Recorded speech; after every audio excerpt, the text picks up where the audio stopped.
Kevin Williams along with Greg Lerner talking Shore Conference High School Girls Basketball, brought to you by the Hoop Group. And of course the conversation on this Tuesday is all about the semifinals of the Shore Conference tournament set for tonight in Toms River at the RWJ Barnabas Health Arena. And Greg, if the word chalk would come into play, the chalk is in the Final Four. There's no surprises here. No, I don't think so. And you alluded to it last week. You said how those four teams were a little bit above the rest. And I gave some of those teams below the four a little more credit, but what really came to light on Saturday is, the truth be told, those four teams really elevated and displayed that, because those scores were pretty lopsided in all four quarterfinal games. Yeah, I think the average margin in the four was 27 points, so we're no surprise. So we'll go in chronological order tonight.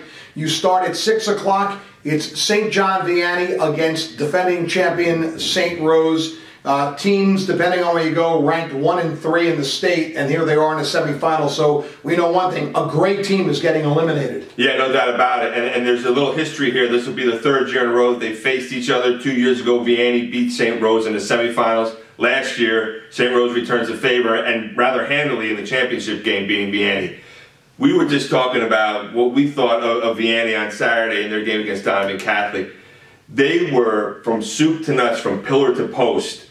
Offense, defense, getting everybody involved, being versatile. That's what St. Rose has to contend with tonight. Is how do you defend people that on one possession, a kid like Shadeda Bonner is going to come down and bury a three, and the next possession we're going to flash out on her, and she's going to put it on the floor, she's going to blow past you to the basket. And it's not just Bonner, it's Braylon Bellamy, it's Sarah Carpel. I love what I saw from Sarah Furch in the high post when she puts the ball on the floor and gets to the basket. So there's so many different elements to that.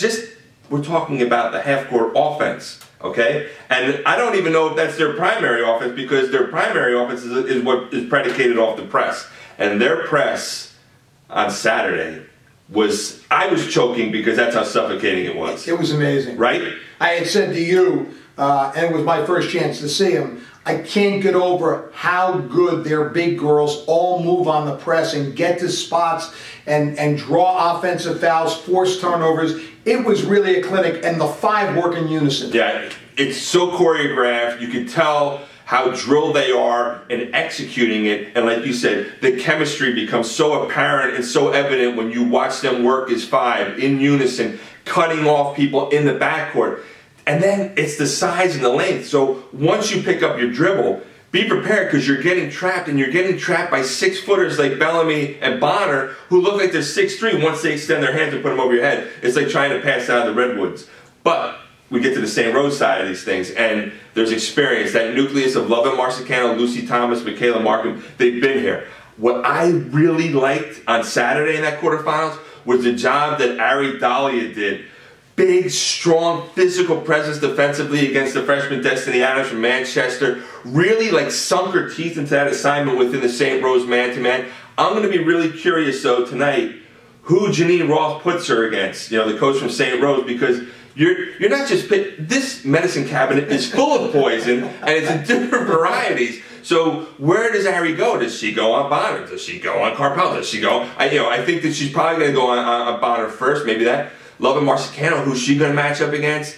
Sam Mikos, who's probably their best defensive player against the backcourt. I guess she's going to draw Carpel. So those intriguing matchups are what I'm really looking forward to seeing tonight. You expect a real close, low-scoring game here? Will defenses dominate? I think defense has to dominate in order for whoever's going to emerge from this. It's going to be because of their defense. But having watched both of them, I think right now, if Vianney comes and plays the way that they played on Saturday, I don't know who around here could beat them. I think that it's just Vianney's year. I really do. Nightcap at 7:45. Manasquan Red Bank Catholic, the 2 and 3 seeds. Third meeting of the season. Manasquan won the first easily. RBC came back, maybe surprised some people. Won the second in the most recent matchup. Round 3 tonight. Yeah, I did a little bit of research. I was at the very first game when they played each other, and that was Manasquan's game from the outset, and they just ran away with that one. The second time around, I wasn't at the RBC win, but I was real curious to see what the score was. I figured if it's going to be an RBC win, it's probably going to be in the 40s or 50s. It was 62-57. So I don't want to see RBC beat Manasquan at their own game, but they kind of did, because usually when RBC against those type of teams, they want to control the clock, okay? We want patient possession with the basketball. We want meticulous possession. And who better to do that than Rose Caverly, who I think has really raised her game this year, right? She looked excellent on Saturday. Oh, boy, the entire game, she sees the court. She has great vision. And she's that player, you don't appreciate her in the box score all the time, but if you watch the game, she's the one. She plays well, RBC plays well. I don't think that you can debate that. And I also feel like she's the compass. I want to say it was the very first possession RBC had on Saturday where she gets the ball. Again, their ball movement is excellent, especially the way they work around the perimeter. But all of a sudden, she senses a little defender creep up on her a little bit. She rips, and then she goes to the basket, and then she splits two defenders to get to the rim, and it was kind of like, follow me, right? So now we've established ourselves as attacking the basket. What happens after that? Amanda Hart goes nuts, has a career-high game, hits 4 3-pointers. RBC hits 10 as a team. So now we've opened up the arc, because right away, our point guard is giving you this impression that we're going to attack. So that's got to be something that RBC looks to do tonight. Balance their half-court stuff, have a presence on the perimeter, because God knows they got enough shooters out there. But we have to do that by attacking the basket. And of course, you go on the Manasquan side, and you talk with arguably, and it's an argument, but maybe the 2 best individual players in the entire Shore Conference. No question, 2 of the best. But Dara Mabry, of course, and Faith Masonis, who can carry a team by themselves, and they've got a nice supporting cast. They have a great supporting cast, and again, an experienced supporting cast. Not their first rodeo in terms of getting this deep in the Shore Conference tournament. But you're talking about those 2 players in particular. Again, I hate to reference it over and over again, but Saturday, one sequence where Dara gets in the high post, and she looks at Faith, who's on that elbow, and she kind of gives her a look, and next thing you know, it's a backdoor, Princeton feed, cutting to the basket for a layup. I thought, I've never seen Dara pass the way I saw her pass on Saturday. And I'm talking about fastball, she's firing from half court to Lola Mulaney on the baseline, where she's taking it off the hip and firing. Seeing some stuff, little French pastry on a couple of passes too, where she's giving you some, she's giving you your money's worth. So when she's in that zone and she's knocking down 21 points, but she's also dealing out 9 assists, it gives you an idea of just how much her finger is on the pulse of that offense.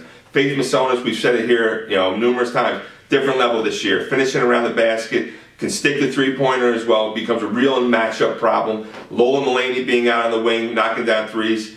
You've got Carly Geisler, who in my opinion is one of the most underrated and unheralded, maybe underappreciated players for what she does in terms of facilitating the basketball in the half court, playing good defense, and a reliable veteran. And then Emma McManaman is another kid, just bangs inside. She likes that physical element to the game. She likes to compete on the rim. She likes to compete on the glass. She can finish. I'm telling you what, if you lose her in the half court, Dara will find her on a weak side block for a layup. So, and then they have some depth. They have Annie Mako, they got Macy Black coming off. So this game, I don't know what it's going to be. I don't know if it's going to be the first game, if it's going to be the second game. I like to think it's going to be somewhere in the middle. So we know you like Vianney. Who do you like in the Manasquan RBC game? I like Manasquan. I'm really curious to see how Dara Mabry is. If anybody was there on Saturday, late in that game, she goes to defend on somebody, and her thumb gets caught in her jersey as she goes to reach. So she hyperextends her left thumb. It was pretty banged up, and I thought to myself, I've never seen a Mabry with tears before. So that gives you an idea how painful it must have been, because she was like inconsolable on the sidelines for a little while, but she seemed to be okay with it afterward. Like I said in my story today, she'd be willing to put that thing on a butcher's block right now and cut it off to play in that game tonight. So I think that that's going to be something just to keep an eye on, to see if she's her usual Dara self or if she favors that left thumb. I'm going to kind of think that she's not. So if it is Vianney and Manasquan on Saturday night at Monmouth University, who do you think wins that matchup? I think right now, the way that Vianney is playing, and they aren't fooling around, folks. They are coming after people. They're defending you hard. I think it has the potential to be one of the best finals ever. Regrettably, I won't be there because I have family obligations, so I won't be there on Saturday night. But I still think it's Vianney's year. I've said it a couple of times here, throughout the course of the last few weeks. I said it here already in this video. I still think it's Vianney's year. I would give Vianney the slight nod in that final.